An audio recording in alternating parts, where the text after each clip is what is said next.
Shalom, kembali lagi bersama kami. Saya Terry Selan dan saya Rizla Liu. Saya Lithuania Lena. Nah, di video kali ini kami akan membahas tentang tiga tokoh, yaitu yang pertama tokoh Harun, tokoh Samuel, dan tokoh Yakub. Nah, saya langsung saja di tokoh Harun. Makna yang dapat saya pelajari dari tokoh Harun adalah diri sendiri, yaitu pandai berbicara. Dasar ayat Keluaran 4 ayat 14, maka bangkitlah murka Tuhan terhadap Musa dan ia berfirman, bukankah di situ Harun orang Lewi itu kakakmu? Aku tahu bahwa ia pandai bicara, lagi pula ia telah berangkat menjumpai engkau, dan apabila ia melihat engkau, ia akan bersukacita dalam hatinya.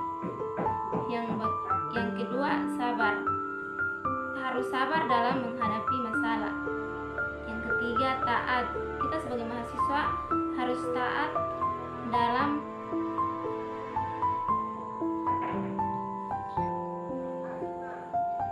bagian yang ketiga adalah taat.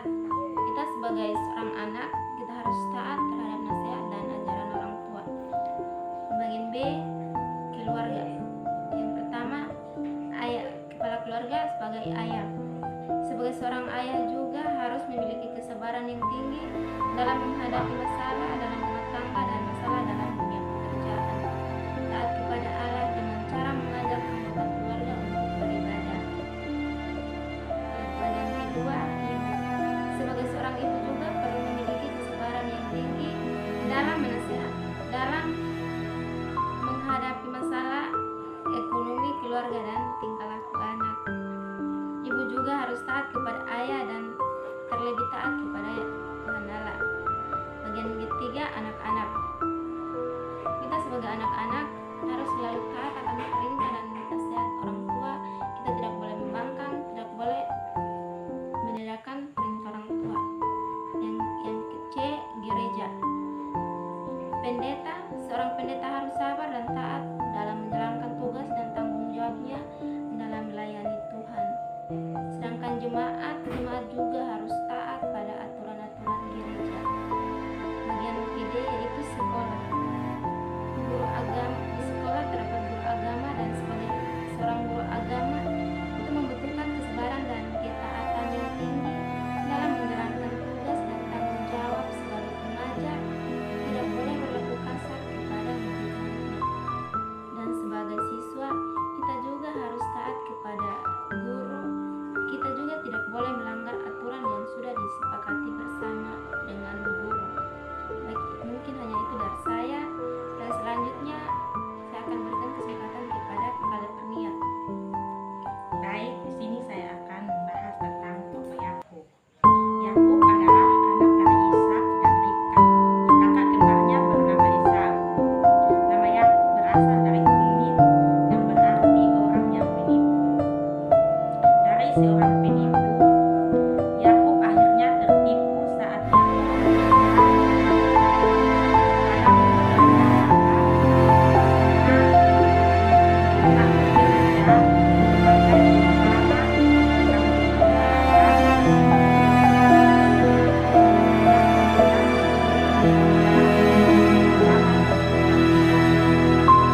Yakub adalah contoh terbaik tentang kreatif atau banyak akal yang negatif.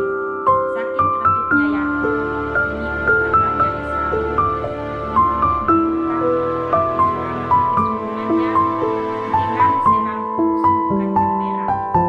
Yakub bukan hanya menipu kakaknya, tetapi Yakub juga setuju untuk membohongi ayahnya sendiri yang setengah rabun akan karena tua dengan kulit bulu binatang domba. Yakub menyamar menjadi Esau.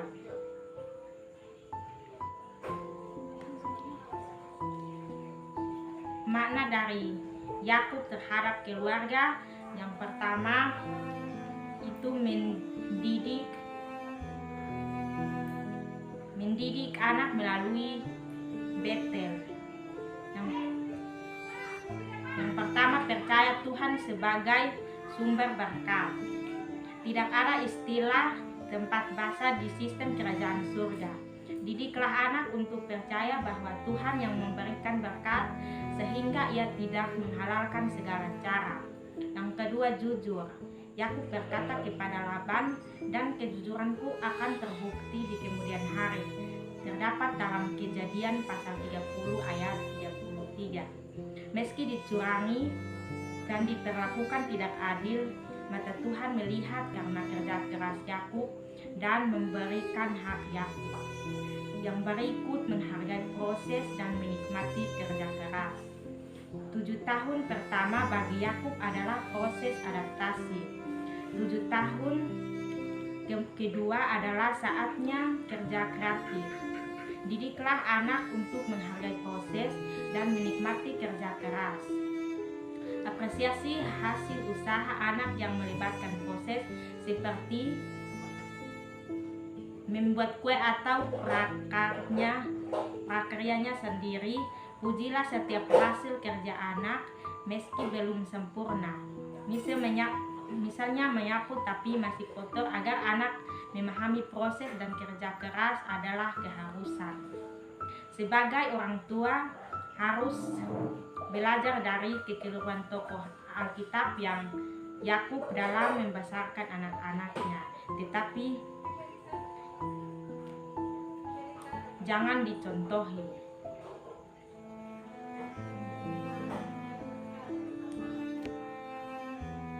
Sekian dari cerita tokoh Yakub. Baik, saya akan bahas tentang tokoh Samuel. Samuel merupakan anak Elkana. Elkana memiliki 2 istri, yaitu Penina dan Hana. Penina memiliki anak sedangkan Hana tidak. Ini membuat Penina menyakiti hati Hana dan Hana sedih. Akhirnya Hana berdoa di hadapan Tuhan yang diyakini sesuai dengan cara berdoa dalam roh dan bernasar, jika Allah memberikan anak laki-laki, ia akan menyerahkan anak tersebut menjadi hamba Tuhan. Tuhan mendengarkan doa Hana tersebut. Hal ini yang akhirnya membuat Hana memutuskan untuk memberikan nama anaknya Samuel. Sikap Hana ini sesuai dengan ayat Alkitab tentang kepercayaan. Menepati janjinya kepada Allah, Hana pun memberikan Samuel untuk dibesarkan di bait Allah. Ini membuat Samuel menjadi pelayan dan hamba Tuhan. Hal ini membuat arti nama Samuel dalam Alkitab juga sesuai dengan bahasa Ibrani yang diambil dari 2 suku kata, yaitu Semo dan El. Semo memiliki arti nama dan Eli memiliki arti Allah. El juga banyak dikenal sebagai singkatan dari Elohim yang berarti Allah. Samuel kemudian selalu dikenal sebagai hamba Allah dan dari kelahiran sampai kematiannya. Ia sungguh-sungguh takut akan Tuhan sesuai pengertian takut akan Tuhan yang benar. Makna dari tokoh Samuel adalah Samuel tidak ragu menyatakan kebenaran. Terang dalam kitab 1 Samuel 13 ayat 18. Lalu Samuel memberitahukan semuanya itu kepadanya dengan tidak menyembunyikan sesuatu pun. Kemudian Eli berkata, "Dia Tuhan, biarlah dia berbuatnya apa yang dipandangnya baik." Kisah Samuel yang patut diteladani. Pertama kali ketika Samuel masih kecil, tinggal bersama Eli, Samuel dipanggil oleh Allah dan diceritakan mengenai rencana Allah, mengenai Eli, apa yang Allah katakan tentang Eli bukanlah kabar. Yang kedua, Samuel tidak menggunakan kekuasaan untuk dirinya sendiri. Samuel memiliki kekuasaan sebagai pemimpin bangsa Israel, sebagai orang yang terus dipuji dan dihormati. Samuel bisa saja meminta segala sesuatu yang ia inginkan, namun Samuel tidak melakukan hal tersebut. Ketaatan Samuel, Allah merupakan keterangan dan karakter Samuel yang paling mencolok sejak kecilnya. Samuel hidup menurut kehendak Allah. Tidak ada satupun kisah Samuel dalam Alkitab yang menceritakan pemberontakan Samuel. Ia terus taat, bahkan ketika Samuel merasa tidak senang dalam permintaan bangsa Israel yang menginginkan raja, Samuel tidak menuruti karena Allah sebenarnya. Samuel tidak hanya sekedar taat kepada Tuhan. Lebih lagi perintah Tuhan menjadi nomor satu dalam kehidupannya. Ia mengutamakan perintah Tuhan, apa yang Tuhan minta, dibandingkan segala peraturan-peraturan dan hukum yang tertulis. Samuel merupakan pribadi yang sangat dikasihi oleh Allah. Keteladanan dan karakter Samuel ini membuat dirinya sangat dikasihi dan terus disertai dengan luar biasa oleh Allah. Mungkin tokoh yang saya ceritakan. Baik, sekarang kita akan masuk dalam sesi pertanyaan. Saya berikan kesempatan kepada teman-teman untuk bertanya. Baik, saya akan bertanya kepada Karisna. Mengapa alasan Karisna mengambil tokoh Harun dan apakah Karisna sudah mempelajari tokoh tersebut? Ya, baik, saya akan menjawab pertanyaan dari Kakak Shirley. Alasan saya mengambil tokoh Harun adalah Harun merupakan seorang nabi Tuhan yang menemani Musa pergi ke tanah Mesir untuk mengeluarkan bangsa Israel dari tanah Mesir. Nah, di situ pada waktu itu Musa sendiri dia takut, dia tidak bisa pergi ke Mesir karena dia tidak pandai berbicara. Tetapi Tuhan mengutus Harun untuk menjadi perantaraannya, untuk menjadi perantaraan,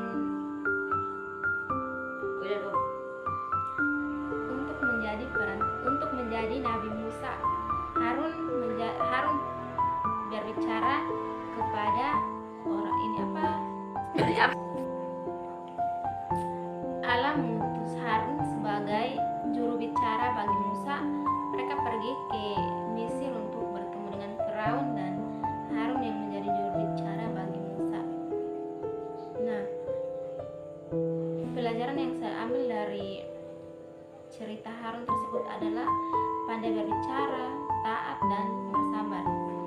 Harun selalu taat dan bersabar akan kelakuan orang-orang Israel, bahkan sampai orang-orang Israel bersungut-sungut tentang mereka karena mereka kelaparan di padang gurun pada waktu itu. Tapi Harun dan Musa tidak. Mungkin itu saja dari saya. Dari Kasiri bagaimana? Terima kasih atas jawabannya. Oke, baik, saya akan bertanya lagi kepada Kakak Levnia dengan pertanyaan, apa yang menarik dan patut diteladani dari tokoh Yakub? Baik, di sini hal yang patut diteladani dari tokoh Yakub ialah ketaatannya kepada Tuhan. Yakub itu egois, merebut hak keseluruhan kakaknya dan membohongi ayahnya untuk mendapatkan berkat, sehingga terjadi konflik dalam keluarganya. Namun setelah itu Yakub bertobat dan kembali memiliki hubungan yang dekat dengan Tuhan. Dengan berjalannya waktu, Tuhan melihat ketaatan, kesetiaan dan pergumulannya Yakub, sehingga akhirnya ia kembali mempersatukannya dengan keluarganya.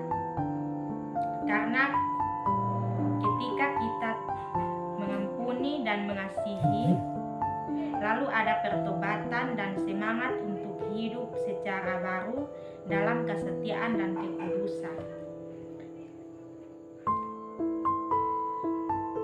Maka hal yang perlu kita jadikan pelajaran adalah jangan menghapus ikatan persahabatan, persaudaraan, kekeluargaan karena sebuah kesalahan.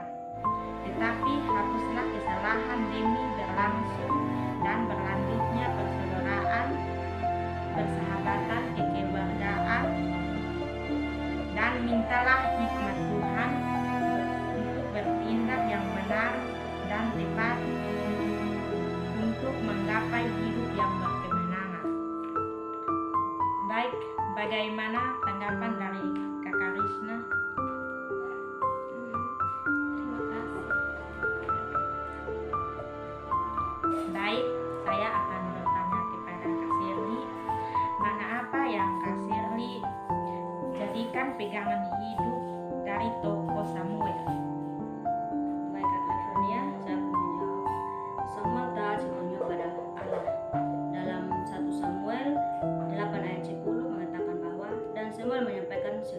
Tuhan kepada bangsa itu yang meminta seorang raja kepadanya.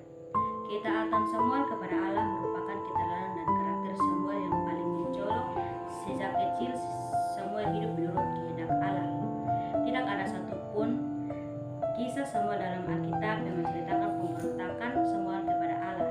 Ia terus taat mulai dari hidup dalam bait Allah sampai pengguguran dirinya sebagai pemimpin bangsa Israel. Bahkan ketika Samuel merasa tidak senang dengan permintaan bangsa Israel yang meminta Raja Samuel tidak menuruti karena Allah sendiri yang saya teladan dalam tokoh Samuel adalah kita harus semakin bertumbuh dan berbuah di dalam Kristus. Apakah tanggapan dari Kak Livernia? Baik, terima kasih Kak Sherly atas jawabannya. Demikian hasil pembahasan kami. Terima kasih. Shalom. Yesus memberkati.